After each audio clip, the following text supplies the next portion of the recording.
Okay, let me introduce the next speaker. This next speaker is an exchange student. He's from the University of Southern California. This is the first time we have an exchange student sharing in White Talk. And he is devoted in helping children with hearing impairment. He is the co-founder of the EARS, Ending All Roads to Silence. Let's welcome Eli.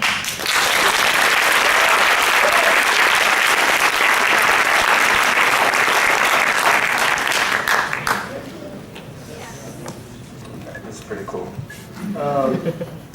Alright, so as you heard, I started a nonprofit organization in my first year of college called Ending All Roads to Silence. And our goal was to help kids, underprivileged kids with hearing disabilities around the world.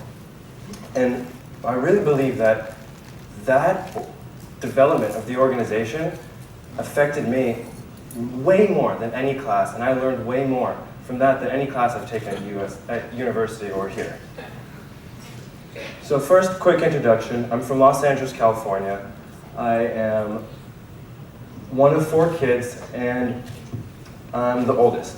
So obviously, I'm the one everyone looks up to, I'm the trendsetter, I don't get in trouble, and I get straight A's, because that's what my parents wanted me to do.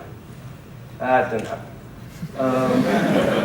So that's what my parents want, and that was more or less what happened. I was an average student. I thought that for some reason school didn't connect with me as much. I worked hard in class, and just something didn't always click.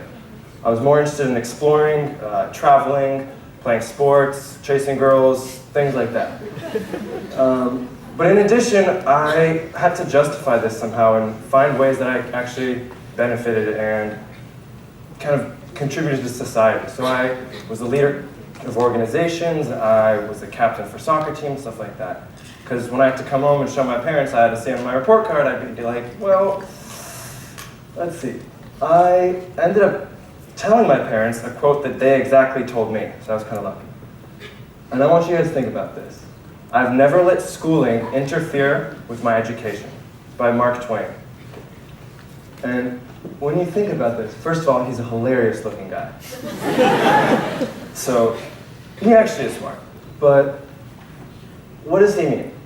There's 2 different types of learning. There's instructional learning. So what you get at HKUST, any university, any high school. It's your professors, no offense, feed you content, and then you're going to memorize this content and study and put all these notes, and then you're going to take this crazy final test or project, and then your professor's going to tell you how you did. And I don't know, for me that never really clicked as much, and I preferred the University of Life. I wanted to kind of experience the world and do what I call experience learning. This is getting out, being part of an organization, traveling, getting yourself out there and immersing yourself in a world that is going to teach you. You yourself are going to be your judge, and everyone else is going to actually judge you. You're going to learn from your mistakes from that because everyone else will actually be able to see it and tell you. So my first few days really in college, I went to the university programming fair and checked out some clubs, saw some meetings, and wasn't that interested. I wanted to kind of do my own thing and be a leader, because that's kind of how I grew up. So my friend came up to me and said, I have this awesome idea. I found this program in India, they need more money, and there's kids that can here, and we have the opportunity to actually raise money, we have connections. So I was like, that sounds awesome, I want to help people out. There's a little problem. First of all, I don't know anything about India. I don't know anything about hearing aids. I don't know anything about hearing impairment. I don't even know anything about business or raising money because it's my first day of college. So how am I going to help? I realized I have absolutely nothing to lose. I can go out, it's my first year of college, I'm just going to kind of do it, and I honestly just wanted something to add to a resume. Now, this is what we did. We kind of all got together and Googled different things, how to create a business plan, articles of association, mission statement, all these different things. Put it all together, used some connections, got a meeting with a doctor, and kind of told him what our idea was. He loved it, proposed it to their board of directors, and we had a meeting. Now this is the House Ear Institute, which is the largest research facility in LA for hearing impairment and for anything of that matter. So we thought, we're college kids, we can do it, obviously. It's like Microsoft for hearing impairment. You can see how cocky all of us were and how cocky I was going into it. I thought I was the shit. Actually, I was like, we're about to raise like $100,000. So we walk out of this meeting and they destroyed us. They're like, you guys are amateurs, you're college students, you don't have any time to do this, we don't want any of your liability, you guys are gonna mess up. And we were kind of shocked and alarmed by all this and talked to our advisors and then kind of gathered ourselves and then we said, you know what, we can do it. So we raised some money, we did a couple different smaller benefit concerts to kind of get kids to come from our school, bands, and show everyone else the music that other people in the world can't hear. With that money, we hired a lawyer, and he helped us kind of go through this nonprofit status, which was supposed to take about 3 to 4 months. With all that, we also had this idea, like, oh, we're gonna raise $100,000 in 4 months. We negotiated with these major manufacturing companies, like the Google and Microsoft for like, or more like the Apple for just hearing manufacturing. Like they do the iPod of hearing aids, basically. And we decided we're gonna negotiate with them because we're college students, so they obviously like need us. And then they said that there was like nothing we could do. We ended up getting no deal. So we didn't really negotiate that well. In addition, the doctors in India, we promised all these different hearing aids. We told them that we'd be able to give 100 different pairs of hearing aids. All these students all these children, they were able to tell, you're gonna be able to hear in about 4 or 5 months. We were so happy. Problem is we procrastinated a little bit. We didn't know what we were doing.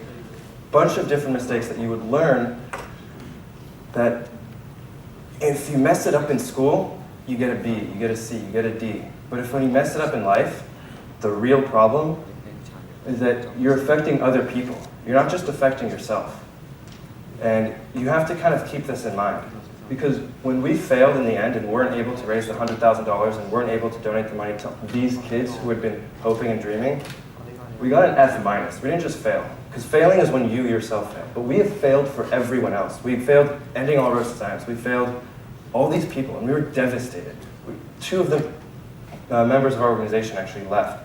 So we had to kind of get back together and start from square one. We redid everything, we reassessed everything, we looked at what can we do, and we decided to act locally. We reevaluated our mission statement. We said we're focusing on India, we're driving this hammer in one direction, and we can also look at other avenues. So we said, instead of thinking and acting globally constantly, let's do something for our community. So we partnered with the John Tracy Clinic, which is a smaller organization, but still very good. We volunteered for their kids, we taught them different things, we played with them, we learned about them, we learned about what they need. In addition, we later created a music program, a curriculum, to teach hearing impaired kids how to kind of make music and rhyme and different things like that. This is us playing with them. We used our like $50 or $100, whatever was left in our bank account. And this was good because we actually created an entirely new program in the LA Unified School District.